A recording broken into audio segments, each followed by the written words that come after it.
O protagonismo morreu. Não é exagero, não é provocação barata. É um sintoma, um reflexo profundo de como o mundo mudou e de como os animes estão mudando junto. Neste vídeo do Mente Otaku, a gente vai mergulhar fundo em uma pergunta que vem incomodando muita gente, mesmo que ninguém diga em voz alta. Por que os protagonistas modernos são tão apagados, tão indecisos, tão sem brilho? Por que é tão difícil se apegar aos heróis de hoje? O que aconteceu com o carisma explosivo de um Luffy? Com o espírito inquebrável de um Naruto? Com a determinação cortante de um Edward Elric? A verdade é dura, mas precisa ser dita. O protagonismo não desapareceu, ele foi enfraquecido. E não por falta de talento dos autores, mas por uma crise existencial da nossa própria geração. Neste vídeo, a gente vai analisar os protagonistas antigos e novos, explorar a construção de heróis, entender o que está por trás dessa tendência de personagens principais sem propósito claro, e por que essa mudança é tão profunda e perigosa. Vamos direto ao ponto. Quando você pensa em um protagonista marcante, o que vem à mente? Provavelmente Goku enfrentando Frieza com a alma em chamas. Luffy desafiando o mundo para salvar seus amigos. Naruto quebrando o ciclo de ódio com palavras e ação. Edward Elric trocando seu próprio corpo para salvar o irmão. São personagens que vivem e respiram propósito. Eles têm falhas, claro, mas também têm direção. Sabem o que querem. Sabem o que representam. Agora olha para muitos protagonistas modernos. A maioria parece anestesiada. Em vez de inspirar, eles observam. Em vez de agir, eles reagem.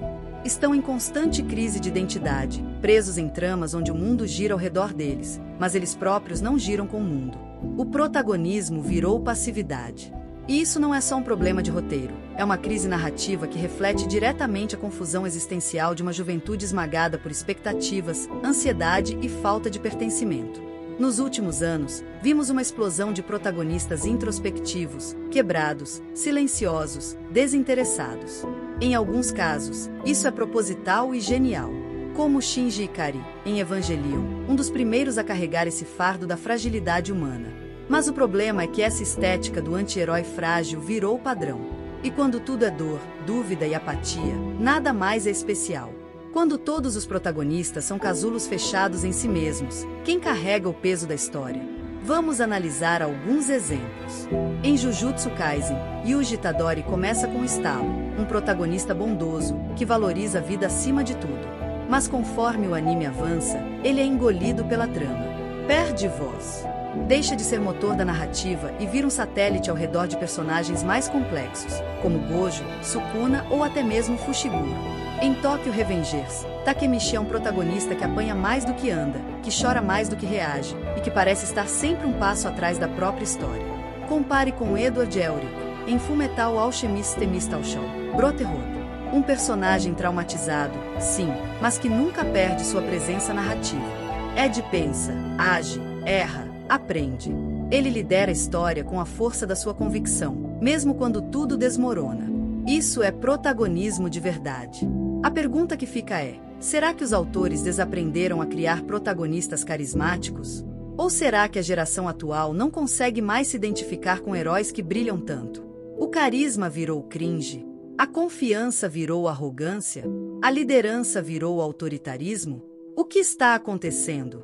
Para entender isso, a gente precisa ir mais fundo. O mundo mudou. A internet tornou tudo simultâneo. As redes sociais geraram uma hiperexposição emocional. E a juventude atual cresceu em um ambiente onde ser vulnerável é a norma, e ser firme virou quase um defeito. Vivemos em uma era de relativização extrema, onde todo ponto de vista é válido, onde o certo e o errado são sempre debatíveis, e onde assumir uma posição firme é perigoso. Isso impacta diretamente a forma como os personagens são construídos. Autores modernos estão tentando criar protagonistas que refletem esse caos interno. Em vez de líderes, temos sobreviventes. Em vez de idealistas, temos cínicos. Em vez de figuras inspiradoras, temos sombras humanas. Mas será que isso está funcionando? Será que essa tendência está conectando ou apenas frustrando o público? A resposta está na recepção. Quando um anime tem um protagonista fraco, é comum ver o fandom migrar sua atenção para coadjuvantes.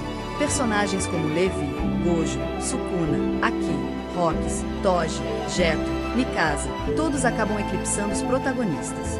Por quê? Porque eles têm algo que o protagonista não tem mais: clareza, objetivo, postura. Mesmo que sejam falhos ou antagonistas, eles se tornam os verdadeiros centros da narrativa. E isso tem consequências. Porque sem um protagonista forte, a história perde foco. Vira um aglomerado de acontecimentos, sem alma. O público sente, mas não sabe por quê. Fica entretido, mas não impactado. E o que era para ser uma jornada épica, vira só mais um anime da temporada. Mas então, qual o caminho? É possível resgatar o protagonismo sem cair em clichês antigos? Sim, e a resposta está no equilíbrio. O mundo mudou, os animes mudaram, mas a alma do herói ainda vive. O que precisamos não é de protagonistas perfeitos, mas de protagonistas conscientes. Que errem, que duvidem, mas que não desapareçam. Que tenham voz, mesmo em meio ao caos. Que carreguem a história nas costas, não por serem invencíveis, mas por serem inteiros. Humanos. Presente. O protagonismo do futuro não é Goku, nem Shinji. É a fusão. É o personagem que sente, mas age. Que sofre, mas escolhe. Que hesita, mas lidera. E quando vermos mais desses protagonistas renascendo, saberemos: o protagonismo não morreu. Ele só estava dormindo. Se esse vídeo te fez pensar, compartilha com alguém que também sente falta de protagonistas que mexem com a gente. E se inscreve no Mente Otaku, porque aqui a gente não fala só de anime, a gente decifra as mensagens por trás das histórias. E enquanto muitos assistem sem entender, você vai enxergar além da superfície. Porque o verdadeiro protagonismo começa em quem assiste com os olhos da mente.